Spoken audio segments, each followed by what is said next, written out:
Icon Charlotte Maxeke was launched last month in Freedom Park, titled Beauty of the Heart, The Life and Times of Charlotte Maxeke, and authored by journalist Zubaydah Jaffer. The book chronicles the life of the late struggle icon. Maxeke helped to organize anti-pass movement in 1913 and later in 1918. She founded the Bantu Women's League of the SANNC, paving the way for ANC Women's League. For more on this, we are now joined in studio by author Zubaydah Jaffer. Zubaydah, an amazing book. You've written various books on trial with Nelson Mandela. Now this book and the title, just take us through that. You know, on Beauty of the Heart is something which Charlotte talks about. And when I read that speech, it just hit me, you know, because she talks about the importance of beauty of the heart and, you know, we treating each other, you know, well, speaking properly, not being so unkind. The things we are seeing today, you know, in the world, but also amongst us, we just say the first thing that comes into our head.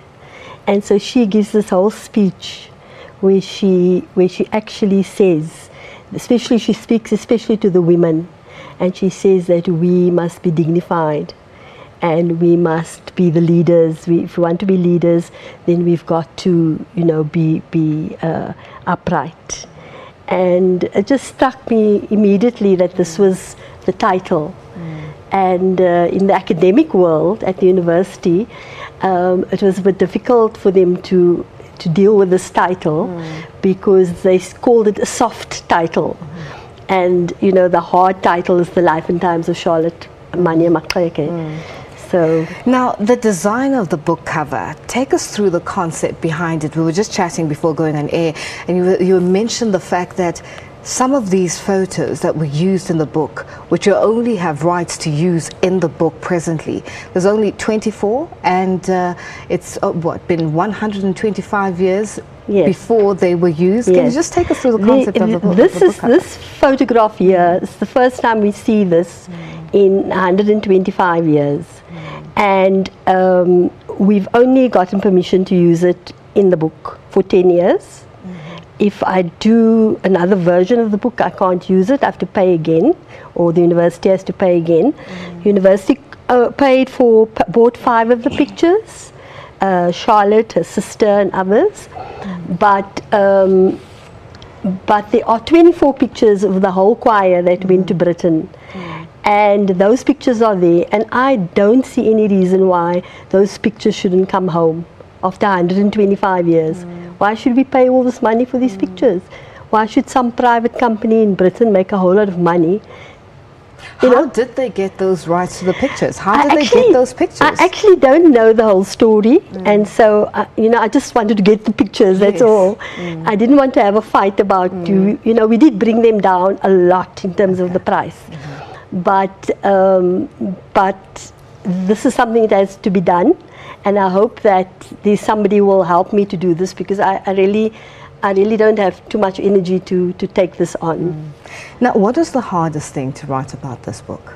The hardest part? The hardest thing was the fact that, you know, Charlotte was born in 1871 and she died in 1939. And this was, you know, long before, you know, she lived her life during those sort of tough days of colonialism, you know. Apartheid proper she didn't see, you know, the National Party she didn't see in 1948, but she did experience the taking away of the land in 1913. She did experience the imposing of pass laws on women in the Free State, and that was on African, I never know what terms to use, black and coloured women, and they banded together and they fought against that. And she led deputations, you know, to oppose it. So what was very, very difficult for me was to get all the different elements of the story, because nobody was alive. She had a child who died when he was 4 years old. So there were no direct descendants.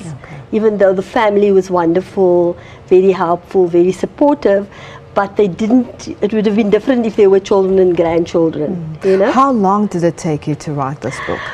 Oh, it was close to 3 years, well, for the whole process. And it was nail biting because, you know, to verify the facts, because there were all sorts of different facts on the internet, conflicting facts.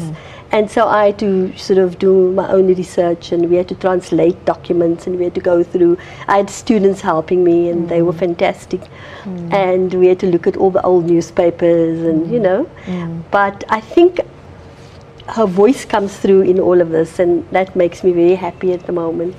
Very happy. I was just going to touch on the emotions that were invoked for you, yourself, and the students that assisted you in putting together this book, Beauty of the Heart. The feeling right now, or the feeling when the first copy was handed to you. Just take us through that moment. You know, it was. I've just been overwhelmed by this because there's something about it, you know. She was our first graduate, and that female graduate, she's a BSc graduate in the US, and this is a story about how she struggled to get there, you know, and that for me is the most significant part of the story. How she got to eventually graduate in 1901. That's for me, that is the story. The essence of the story. Of course, other things also very important, but that for me shows her personal courage. As somebody said the other day, she showed true grit. You know, when everybody else was sort of buckling, when the colonial authorities were putting boulders in the way of the education train, she pushed ahead. And what this also showed me is that all those years ago we had a substantial group of people like Charlotte Maxeke and Pixley Kaseme, all of them, who had made enormous advances to take us forward, building schools and, you know, all this. And if they'd have been allowed to proceed, we would have been much further. Now, this has, as you mentioned, it took you almost 3 years to put together, to write this book. What are you currently working on? Is there anything, or are you going to take a bit of a break or a sort of a hiatus? I'm hoping to take a break, but at the moment what we're trying to do is to sort of categorize the information and put it onto my website, so that, look, if you want to read the full speech, there are a couple of speeches in here, which, I mean, that I find the most amazing, that I could find speeches that she'd written. And so we want to put it onto a website so that everybody can see it. Have access to it. And quite a number of the documents that I used, I want to put it onto a, you know, make it public information. Okay. Where do we find the book? And, you know, is it going to be stocked at the major bookstores and so on? Well, you know, we've made this poster which gives the full details. Okay. And it's probably it is at the major bookstores, but people can also go. We've created a website called beautyoftheheart.co.za, and people can go directly there and order it. And yeah, you know, it's up to them now, because I can do all this work. Yes. And it can stay in sort of, you know, in the walls of and gather dust, or if it's up to each, you know, member of the public now to make the story live. Has the book hit the shelves yet, or is it yet to come to be found at bookstores? What's the situation there? It has hit the shelves, not to the extent that I would like to, but I've had discussions with some people at various stores, individual stores, and they are going to be coming to the party in the next few days. So, but it's taken me, my efforts to you know, to say to them, look, this is our story, this is one of our stories, and we should not be going into bookshops and seeing that this story is on the African biography section at the back of the shop. We should have European fiction and American fiction and whatever, but this is our stories. Our story. Our shops should be South African shops with South African literature, and there's lots, and African literature, but we can't forever be, you know, sort of just be relegated to second place. To the back shelves. Now, tell us about the award that you've won recently. Oh, your award as an author and journalist. I've won many awards. Yes. You're talking about the most recent one. Oh, this one is tomorrow night, actually. Yes. Oh, okay. I'm not quite sure what it's about. Okay. I just was sent a letter to say that I will be given this award tomorrow night. Okay. And the organization is the Congress of Business and Economics. Okay. And it seems it's a non-racial group of business people in the Johannesburg area that seeks to build bridges. And so they've decided for some reason to celebrate heroes and heroines. Amazing work that you do. Yes, so... Yeah. Zubeida, advice for authors who are up and coming, or, you know, journalists who are thinking of going in that direction, what advice would you have for them? I would say that you must be passionate about journalism. This, you know, it's not an easy business, especially now also, but it's never been easy. No. But if you love people and you're interested, you know, you're genuinely interested in people, then this is the job for you, you know. And the writing and the skill side of it, you have to practice and practice and practice, you know. And if you're not interested in doing that, if you want to, then you're just going to be mediocre, or you're going to be frustrated. But this kind of work, it's art. So you've got to put in the energy. And you know, this book nearly killed me. I don't know if I want to do something very soon again. With the number of awards that you've won over the years and the work that you've done, I mean, there's a lot for young journalists to learn from you. And we can't have this book be the end of you with a lot of work, amount of time that it's taken from you. Zubeida, thank you so much for joining us, and all the best for tomorrow, and we look forward to finding out exactly what the award it is you're going to be receiving tomorrow. But thank you so much for this book, and this is history. You know, message to the young people who must go out and get this book?